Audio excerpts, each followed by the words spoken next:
इस्लामाबाद में वाक़े institute of space technology IST से मुंसलिक प्रोफेसर ने जब गुज़िश्ता साल एक आलमी इदारे एपेस्को को ये तजवीज़ भेजी कि पाकिस्तान चांद के मदार तक एक सैटेलाइट भेजेगा, तो गालिबन उनके इदारे के अफराद को ज़्यादा उम्मीद नहीं थी कि इस तजवीज़ का जवाब उन्हें मुस्बत अंदाज में और जल्द ही मौसूल होगा। अब उस तजवीज़ का नतीजा इस शक्ल में निकला कि पाकिस्तान चीन की मदद से उन ममालिक की फहरिस्त में शामिल हो सकता है जो चांद के मदार तक अपना सैटेलाइट भिजवा चुके हैं। मगर एक प्रपोजल भिजवाने के ख्याल से ये मंसूबा कैसे शुरू हुआ, इसकी तकमील के लिए पाकिस्तानी साइंसदानों ने नहायत कम मुद्दत में सैटेलाइट कैसे तैयार किया और इसके क्या फ़वाइद होंगे। इस कहानी की इब्तदा सन 2022 में उस वक्त हुई जब चीनी नेशनल स्पेस एजेंसी CNSA ने Asia Pacific space corporation organization के ज़रिए अपने रुकन ममालिक को चांद के मदार तक पहुँचने का एक मुनफरिद और मुफ्त मौका फराहम किया।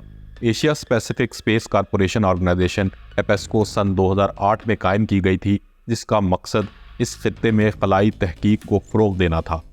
एपेस्को के रुकन ममालिक में पाकिस्तान, बांग्लादेश, चीन, ईरान, पेरू, जनूबी कोरिया, थाईलैंड और तुर्की शामिल हैं। इस्लामाबाद के institute of space technology IST की जानिब से एक प्रपोजल तजवीज़ तैयार करके एपेस्को को भिजवाया गया, जो मंजूर कर लिया गया और फिर पाकिस्तान में खलाई तहकीक के इदारे स्पार्को की मुआवनत के साथ IST की एक टीम ने इस सैटेलाइट पर काम शुरू किया, जिसमें मुख्तलिफ शोबों के तलबा भी शामिल थे। यूँ लगभग 2 साल की मेहनत के बाद सैटेलाइट ICube कमर को मुकम्मल किया जा सका। अब तक दुनिया के 6 ममालिक की खलाई एजेंसियाँ, जिनमें अमरीका, साबिका सोवियत यूनियन यानी मौजूदा रूस, चीन, जापान, इंडिया और यूरोपीय यूनियन शामिल हैं, ने चांद के मदार में और चांद पर या उसके करीब अपने मिशन भेजे हैं। उनके अलावा जनूबी कोरिया, लग्जमबर्ग और इटली अमरीकी और चीनी रॉकेटों के सहारे चांद के मदार तक जा चुके हैं और अब पाकिस्तान भी उस फहरिस्त में शामिल हो गया है। इस वीडियो में हम ये जानने की कोशिश करते हैं कि इस मिशन में पाकिस्तान की जानिब से भेजे जाने वाली सैटेलाइट कैसे काम करेगी, उसमें क्या कुछ नस्ब है और उसे बनाने वाली टीम को उसकी तैयारी में किन चैलेंजेस का सामना रहा। सबसे पहला सवाल जो हमारे जहन में आ रहा है वो ये है कि पाकिस्तान ने अपने इस सैटेलाइट का नाम ICube कमर क्यों रखा। ये नाम डॉक्टर खुर्रम की जानिब से तजवीज़ किया गया था क्योंकि ये मिशन चांद की जानिब जा रहा है, इसलिए इसमें कमर यानी चांद मौजूद है। ICube इसलिए क्योंकि IST में मौजूद सवाल सैटेलाइट प्रोग्राम का नाम ICube है और इसके तहत इंस्टीट्यूट की जानिब से सन 2013 में पहली सैटेलाइट ICube-1 के नाम से लॉन्च की गई थी। इंस्टीट्यूट ऑफ स्पेस टेक्नोलॉजी में ICube पर काम करने वाली टीम के रुकन प्रोफेसर डॉक्टर खुर्रम खुर्शीद के मुताबिक चीन की शंघाई यूनिवर्सिटी और पाकिस्तान नेशनल स्पेस एजेंसी यानी स्पार्को के ताउन के साथ इस सैटेलाइट का हतमी ढांचा बनाया गया है। ICube 2 ऑप्टिकल कैमरों से लैस है जो चांद की सतह की तस्वीर लेने के लिए इस्तेमाल होते हैं। टेस्टिंग और काबिलियत के मरहले से कामयाबी से गुजरने के बाद ICube को चीन के चैंग 6 मिशन के साथ मुंसलिक कर दिया गया है। चैंग 6 चीन की जानिब से चांद के मिशन के सिलसिले का 6ठा मिशन है। चीन के चैंग 6 मिशन का मकसद चांद की सतह से नमूने इकट्ठा करना और उन नमूनों को फिर वापस ज़मीन पर लाना है, जहां साइंसदान चांद की साख, तारीख और तश्कील के बारे में मज़ीद जानने के लिए तहकीक करेंगे। IST की वेबसाइट पर मौजूद मालूमात के मुताबिक इस प्रोजेक्ट के 3 अहम हिस्से हैं। एक क्यूबसेट, दूसरा सप्रेशन मैकेनिज़्म यानी चैंग 6 से ICube कमर के अलहदा होने का मैकेनिज़्म और माउंटिंग ब्रैकेट। इसमें मौजूद 2 ऑप्टिकल कैमरों के अलावा 12 वोल्ट की बैटरी और 2 सोलर पैनल्स भी नस्ब किए गए हैं और इसकी डिज़ाइन लाइफ 3 माह है। इसकी हरकत को 3 एक्सिस के ज़रिए कंट्रोल किया जाएगा, रिएक्शन व्हील, स्टार सेंसर और सन सेंसर के ज़रिए। कम्युनिकेशन के लिए भी इसमें निज़ाम नस्ब किया गया है और इसका डाटा ट्रांसफ़र रेट 1 किलोबाइट फी सेकंड होगा। ICube पाकिस्तान के लिए अहम क्यों है? दोस्तों, डॉक्टर खुर्रम की टीम के पास इस सैटेलाइट को बनाने के लिए कम वक्त था और उन्हें इसमें इस्तेमाल होने वाले पुर्जे बाहर से मंगवाने थे, जिनकी पाकिस्तान आमद में उन्हें कुछ ताख़ीर का सामना भी करना पड़ा।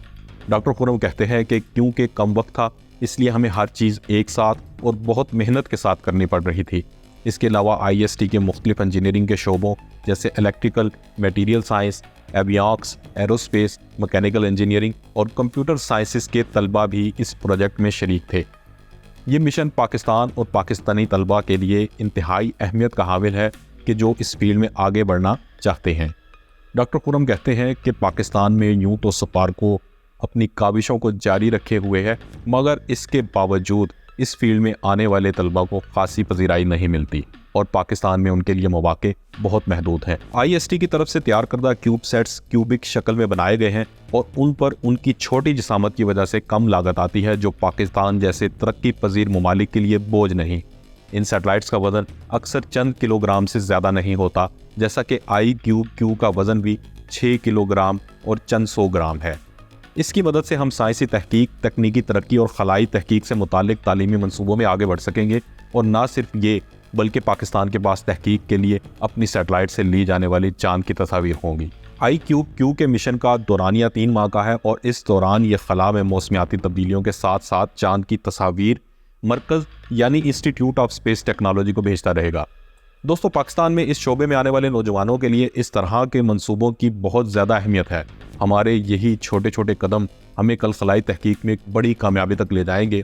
याद रहे कि सन 1962 में पाकिस्तानी साइंसदानों ने पहला मौसमियाती रॉकेट रहबर अव्वल खला में रवाना किया था। इस मिशन की सरबराही पाकिस्तान के पहले नोबल इनाम याफ्ता डॉक्टर अब्दुल सलाम ने की थी। ताहम इस टीम और प्रोजेक्ट के सरबराह डॉक्टर तारिक मुस्तफ़ा ने पाकिस्तान की इस खलाई दौड़ में पीछे रह जाने की वजह बयान की थी। इस बार पाकिस्तान ने चीन की मदद से कई सैटेलाइट्स लॉन्च की, तो एक ऐसा मुल्क जो 1962 में खुद अपना रॉकेट लॉन्च कर रहा था, अब सैटेलाइट्स लॉन्च करने के लिए चीन पर मुनहसिर क्यों है, जबकि पड़ोसी मुल्क इंडिया चांद और मरीख तक अपने खलाई मिशन भेज रहा है। इस सवाल के जवाब में डॉक्टर तारिक मुस्तफ़ा कहते हैं कि स्पार्को को इतने वसाइल नहीं दिए गए और पाकिस्तान की तवज्जो मुख्तलिफ वजूहात की बिना पर दिफाई जानिब ज़्यादा रही। खुद डॉक्टर तारिक मुस्तफ़ा भी इस सेक्रेटरी दिफाई पैदावार डिवीजन रह चुके हैं और 1994 में हुकूमत पाकिस्तान से रिटायर्ड हुए।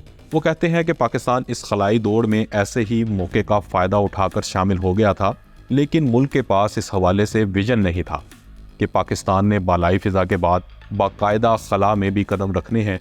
वो कहते हैं कि इंडिया के पास इस हवाले से कहीं ज़्यादा माली वसाइल और साइंसी दिमाग और सहूलियात मौजूद थीं, जिसकी बिना पर वो आज उस जगह तक जा पहुँचे हैं।